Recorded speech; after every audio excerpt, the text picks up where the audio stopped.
Hi guys, this is Meimei again, coming to you with another video blog about being an incredible introvert and more information about what introverts are all about. In case you skipped the first video, this book, sorry, called Quiet, is written by Susan Cain, and reading this book is the whole reason why I was just why my whole perspective about being an introvert changed in a positive way. Because before I used to feel I used to feel just cursed that I was born an introvert. I'm like, oh my gosh, why did I have to be born an introvert? Everyone thinks that I'm quiet and I'm shy and I'm some sort of hermit crab that doesn't want to talk to anybody. It's not that. It's just, I guess, I don't know. You just have to be celebrated as who you are. And then you can really, you know, I guess you can really feel free to be who you are around everybody if you learn to grow up in a situation where you're celebrated for who you are. I'm not saying that I didn't grow up nice, well, that people didn't support me, because I come from a very supportive family. But I'm talking about in school. I'm talking about in school where, when it comes to giving class presentations, that's like, it's kind of like, would I rather give a speech in class, or would I rather cut off my left foot? And I really start considering it. I'm like, well, if I cut off my left foot, then I can't get to school. I'll have to go to the hospital. So maybe I can skip the day that I have to give the speech. And I really start like considering this stuff. I mean, this is for people who are scared of public speaking. It's a real fear. You know, you're like, oh my gosh, what if I get up there and I have, when people say they lose their train of thought, what happens when that happens in front of 500 people? What are you gonna do? You're gonna have to live down that, but and we can talk about fear in another video, because that's something I really had to overcome within the last 6 months maybe of my life now. So I'll talk to you about that later. Don't worry.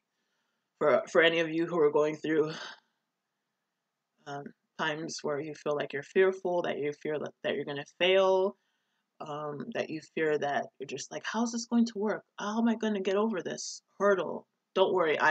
All of us go through that. So don't worry. Let me dedicate a special video to that, because fear, the word fear, the subject of fear is its own basket case of trouble. So let's deal with that another time. Um, okay. So I want to talk about quiet versus shy today. Um, First of all, people misuse this word.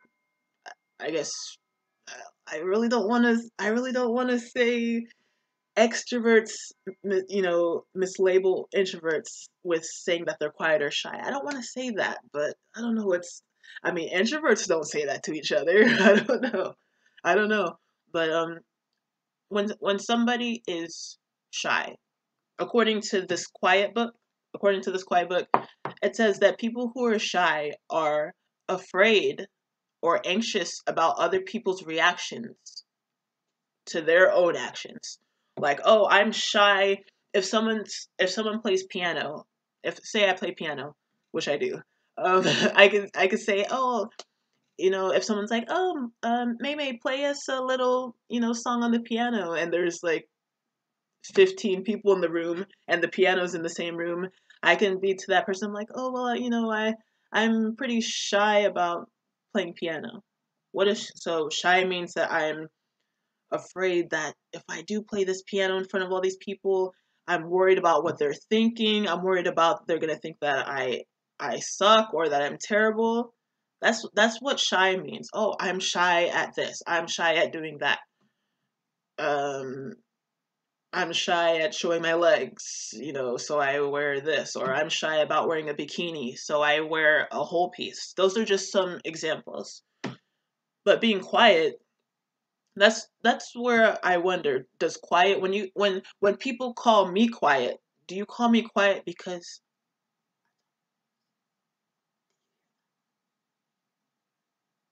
Do they call me quiet because I talk at a volume that's quiet, or do they call me quiet because I don't say much to them? I don't know. I don't know. You'll have to ask those people. But maybe they don't even know why they call me quiet or what type of quiet they're talking about. Is it quiet in terms of volume, like quiet, or quiet, or loud, or loud? Because I mean, it just depends who you are. Loud could be really loud for some people. Some people can bump. I've heard people 7 o'clock in the morning on the road in their car bumping extreme bass, like listening to some song where the bass, I can feel it in my chest in the car beside them. And I'm just like, some people, that's not loud for them. They're like, oh, whatever.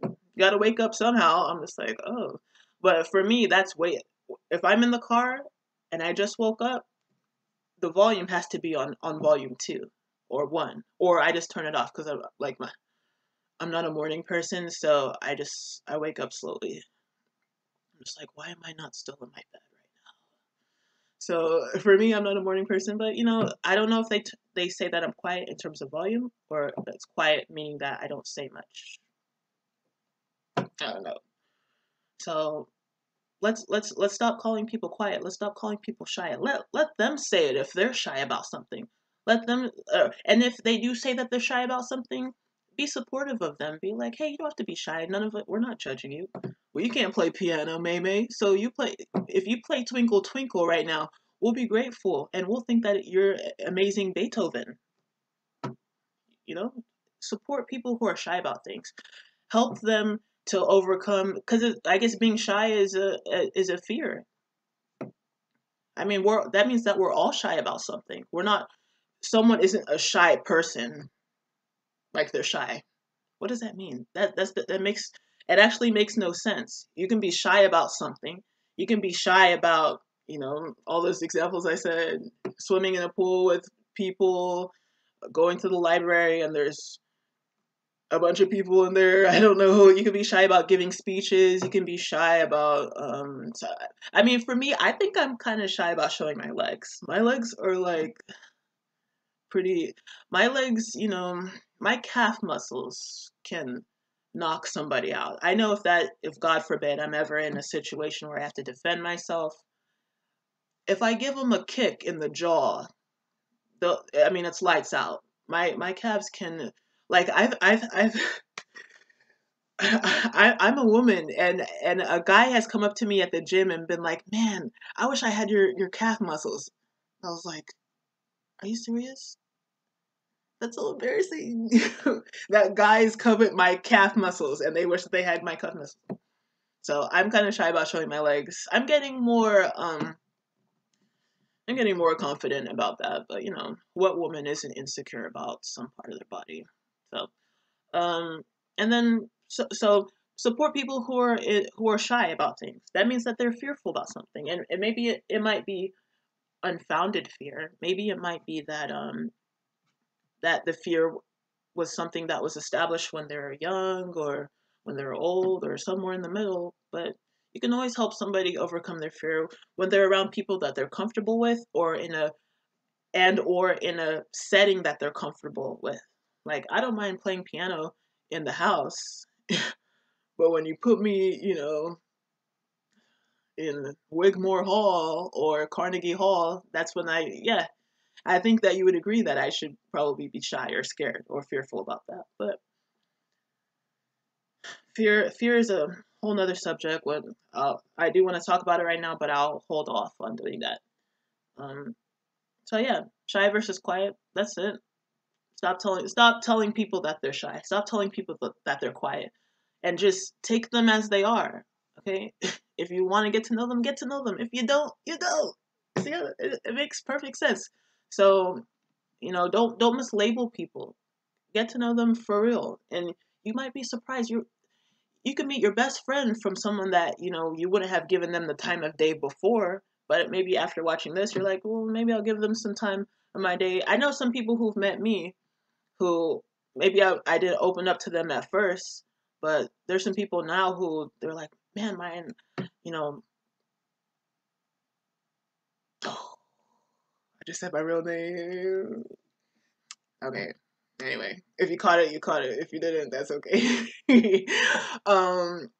But yeah, some people be like, oh, when I first met you, I thought you were quiet. I'm just like, okay, and they're like, well, now that I know you, I like you. So so there you go. And then some people, I'm not expecting anyone to like me. Especially now that I'm growing up, I have growing up, I guess growing older, I have these things that I'm starting to get into, making my own traditions, making my own thought, making my own decisions in life, and making my own like morals and values and standards that not everyone's going to agree with. And I just have to respect that. So don't forget to hug an introvert. Well, don't hug them if they welcome hugs. Don't hug an introvert if they hate people touching them. They won't like that. They might do something dangerous to you. I don't know, but yeah. Be nice to an introvert today. Be supportive of an introvert today or tomorrow. Whenever you see one, whenever you interact with one, be more supportive. And you might be surprised that how they might open up to you and and they might tell you, he or she might tell you um, something that you've been wanting to know about their lives, and now they feel comfortable to tell you. Okay, and I'll tell you some secrets too about if you want to get someone not to just answer your question yes or no. Just don't ask yes or no questions. But I can tell you about that more, and we could talk about small talk and when you're in a party or in a situation where you don't know anybody. That oh my gosh, that's an introvert's nightmare when they are in a situation, a new setting and the people there they don't know them. Nightmare. That is a nightmare for introverts. Holy crap. Oh yeah, I have to make sure I don't curse or anything. Not even small curse words. No curse words. So sorry. I do have a bit of a sailor mouth too, but I will keep that under wraps for you guys. Because I want to make sure that anyone of all ages can watch these videos and learn from them, comment on them, teach me something. I'm always ready to learn something. So if you have something to say to me, leave it in the comments. I will also leave my not mine, but the channel's email address. You can always feel free to email me anything, share with me any stories that you have. If you need any advice, I'm your girl. I can help you. Happy to help. I'm always happy to help. Always happy to learn. So that's me. Um, oh yeah, I'm so sorry. I didn't put the info about this book up, I think in the last video, so I'll put up the link. I'll put up because I got it off of Amazon. Woo woo. Shout out to Amazon and shout out to Susan Cain, who really just changed my life for the better in terms of respecting and regarding myself the highest that I've ever regarded my personality, rather, in that sense. So you're awesome. If no one has told you today, you're awesome and you're incredible and you're wonderfully and fearfully made. So always remember that. Okay? So cheers. Bye.